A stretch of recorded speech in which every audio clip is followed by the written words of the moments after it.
द्वौ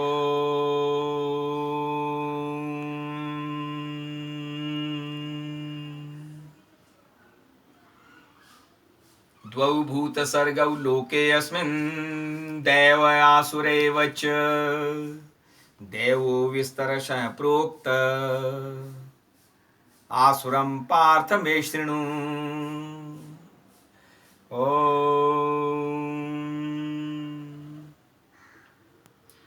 द्वौ भूतसर्गौ लोकेऽस्मिन् दैव आसुरैव च। भगवान श्री कृष्ण द्वारकाधीश जगन्नाथ जी महाराज अपने शिष्य अर्जुन से रणांगन में धर्म क्षेत्र कुरुक्षेत्र में कहते हैं कि द्वौ भूतसर्गौ लोकेऽस्मिन् दैव आसुरैव च। हे अर्जुन, इस पूरी सृष्टि में दो प्रकार के ही मनुष्य होते हैं, दो प्रकार की ही रचना होती है कि देवता होते हैं, या तो देव प्रकृति के होते हैं या फिर आसुरी प्रकृति के होते हैं। तो देव प्रकृति के होते हैं वो दूसरों पर करुणा करते हैं, दया करते हैं, अहिंसा के समर्थन में रहते हैं, अहिंसा का ही पालन करते हैं, अहिंसा का प्रचार करते हैं। और जो आसुरी प्रवृत्ति वाले हैं वो जो है हिंसा का सहारा लेते हैं, मारकाट में विश्वास करते हैं और ईश्वर के ऊपर भी जो है विश्वास बिल्कुल नहीं करते। तो आज हम जो बात करते हैं वो है दैवीय प्रकृति के, जिनका नाम है देवानाम प्रिय प्रियदर्शी अशोका दी ग्रेट। चारुमती के पिताजी देवानाम प्रिय प्रियदर्शी अशोकादि ग्रेट, सम्राट अशोक, जिन्होंने बुद्ध धर्म के बारे में प्रचार प्रसार किया। वो बात अलग है कि पहले वो आसुरी प्रवृत्ति के थे, भाइयों को मार दिया, सत्ता के लिए मार दिया, किसी कारण से मार दिया, अत्याचार किया, हिंसा की, कलिंग का युद्ध लड़ा, उत्कल में कलिंग का युद्ध किया, जन्मे थे पाटलिपुत्र पटना में, अपने राज्य के विस्तार के हिसाब से चलते गए, हिंसा को उन्होंने अपना लिया था। लेकिन बाद में वही फिर गीता माता के अनुसार अगर हम देखें कि यो मां पश्यते सर्वत्र सर्वं च मयि पश्यते तस्याहं न प्रणश्यामि सच में न प्रणश्यते। जो मुझे सब जगह देखता है, जो सबको मुझ में देखता है और मुझे सब में देखता है, वो जो है मुझे प्रिय है। तो क्योंकि नाम है सम्राट अशोक का, देवानाम प्रिय प्रियदर्शी, तो बिल्कुल ये दोनों जो शब्द हैं, दोनों में जो आया है प्रिय प्रिय, तो भगवान को वो जो प्रिय है, जो सब में ईश्वर के दर्शन करे। तो ऐसा ही हुआ कलिंग युद्ध के पश्चात, जब वो जो है जो शोक करने लगे, फिर वो अशोक बन गए, सोरोलेस बन गए, क्योंकि उन्होंने बुद्ध धर्म जो कि शांति प्रिय धर्म है, दुनिया को शांति देने वाला है, शांति प्रदायक है, तो उसको अपनाया, बुद्धम शरणम गच्छामि हो गए। तो अशोक जी के बारे में जो संस्कृति के जो 4 अध्याय हैं और हमारे जो कवि हैं, कविवर हैं, रामधारी सिंह दिनकर जी कहते हैं कि बौद्ध धर्म की बहुत प्रतिष्ठा हो गई। अशोक के बारे में कहते हैं, अशोकादि ग्रेट के बारे में, यह भी ध्यान देने की बात है कि बौद्ध धर्म को पहले राज्य का आश्रय भी मगध में ही मिला। बुद्ध के समय में राजगिर के राजा बिंबसार और बुद्ध के मरने के 200 वर्ष बाद मगध सम्राट अशोक उनके धर्म में दीक्षित हुए। सच पूछिए तो बौद्ध धर्म का भारत से बाहर प्रचार करने का बहुत बड़ा श्रेय अशोक को ही जाता है। उन्होंने अपनी पुत्रियों को भेजा, नेपाल में भेजा, श्रीलंका में भेजा, अनेक देशों में भेजा। तो अगर अनेक देशों की बात आएगी तो हम थोड़ा सा देखते हैं कि बुद्ध धर्म, जैसे कि बर्मा के जितने बुद्धिस्ट थे बड़े प्रसन्न हुए, जब भी किसी कॉन्फ्रेंस में भारत में आते तो कहते हैं हम तो अपने घर में आ गए, ये तो हमारा यह घर जैसा है।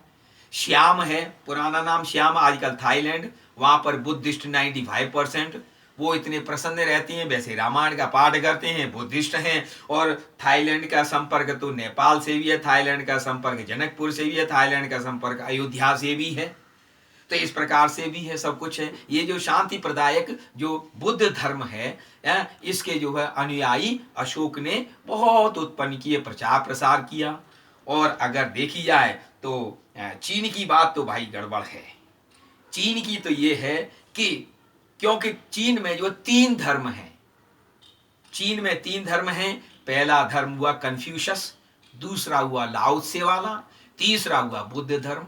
और जहां 3 इकट्ठे हो जाए, समझ लीजिए कि 3 तिगाड़ा गांव बिगाड़ा। और चीन के मामले में तो यही हुआ कि जो है चीन ने कन्फ्यूशस वाद को जब अधिक अपना लिया तो बुद्ध धर्म को एक तरह से धकेल दिया, और बुद्ध धर्म से दूर होते होते आज यहाँ तक आ गए कि हिंसा ही हिंसा है, कहीं चमगादड़ मारी जाए चाहे कुछ भी हो।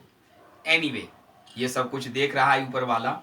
अब दूसरी बात है कि तिब्बत की अगर हम बात करें तो तिब्बत के दलाई लामा जी तो ये कहते हैं, तिब्बत के दलाई लामा जो कि बौद्धों के बड़े शांति प्रिय नोबेल पुरस्कार विजेता, ये जो दलाई लामा जी हैं, ये तो कहते हैं कि India is my second home, India is my second home, and I came here in 1959 and I spent my almost whole life, I am living here happily cheerfully, India is a land of peace.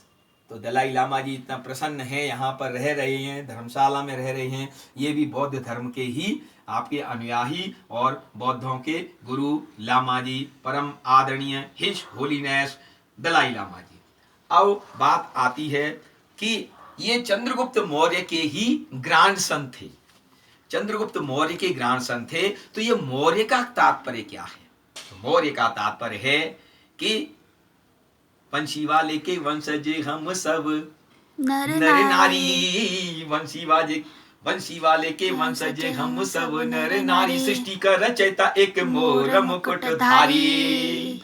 तो जो चंद्रगुप्त मौर्य थे, golden period वाले चंद्रगुप्त मौर्य, तो वो क्या करते थे कि मोर पंख धारण करते थे, मोर पंख धारण करते थे। इसीलिए उनके साथ जो नाम लगा वो पड़ा मौर्य, क्योंकि मोर मुकुट धारण करते थे।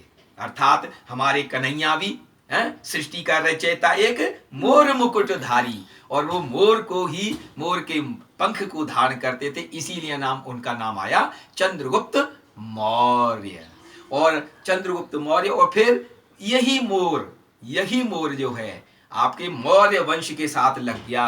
हरियाणा में बहुत से जाट हैं जो कि मोर सरनेम लिखते हैं, मोर जींद जिले में हैं, मोर साहब, चौधरी साहब, बहुत से मोर मिलेंगे। वो भी उसी प्रकार से अनुयायी हुए जो मोर पंख को धारण करते और उसी परंपरा के अनुसार चली आई। तो मोर वाली बात आ गई यहाँ पर। अब उससे आगे अगर देखें तो नेपाल की बात, तिब्बत की बात, ये सब बातें चली। और अशोका हॉल तो हमारे राष्ट्रपति भवन में ही है, राष्ट्रपति भवन, ये राष्ट्रपति भवन की जो पुस्तक है, तो अशोका हॉल जहाँ पर के सब कुछ बड़े बड़े फंक्शन होते हैं, स्टेट फंक्शन होते हैं, राजकीय समारोह होते हैं, तो अशोका हॉल तो है ही। और साथ में महात्मा बुद्ध की जो मूर्ति है जिसको कहते हैं स्टैंडिंग बुद्धा, तो स्टैंडिंग बुद्धा भी राष्ट्रपति भवन में है। ये मूर्ति चौथी पांचवी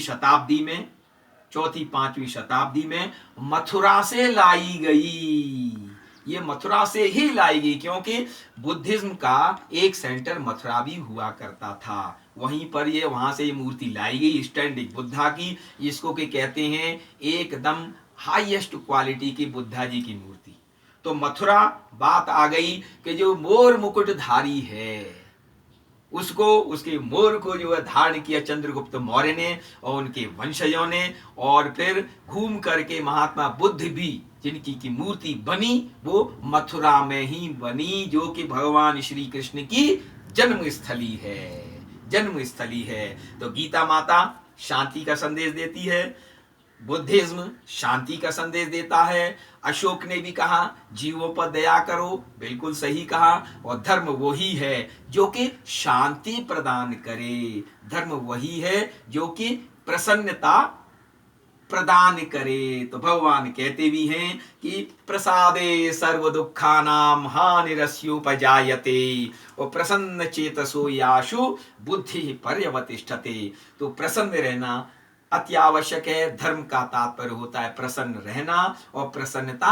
बांटना, यही धर्म है। और बाकी तो सब परंपरागत हैं। कोई रात को जाग रहा है, कोई दिन में जाग रहा है, कोई गुफा में बैठा है, कोई पहाड़ी पर चढ़ा हुआ है, वो अलग अलग बात है। प्रसन्न रहिए, आनंद पूर्वक रहिए और बोलते रहिए, बोलिए श्री वृंदावन विहारी लाल की जय। जय जय जय जय जय जय। चारुमती की जय। हाँ, चारुमती जी की विजय, जिन्होंने कि चाव हिल में स्तूप बनवाया, यहाँ पर नेपाल में शुभ विवाह किया, और देवपाल जी के साथ देवल पाटन यहाँ पर स्थान भी है, देवल पाटन करके। तो चारुमती जी, जिनके पिताश्री का नाम अशोक जी है, अशोकादि ग्रेट है, तो उनकी भी जय, उनके भैया जो है संघमित्रा की भी जय, उन महेंद्र की भी जय, श्रीलंका वालों की जय, और भारत की जय, और नेपाल की भी जय।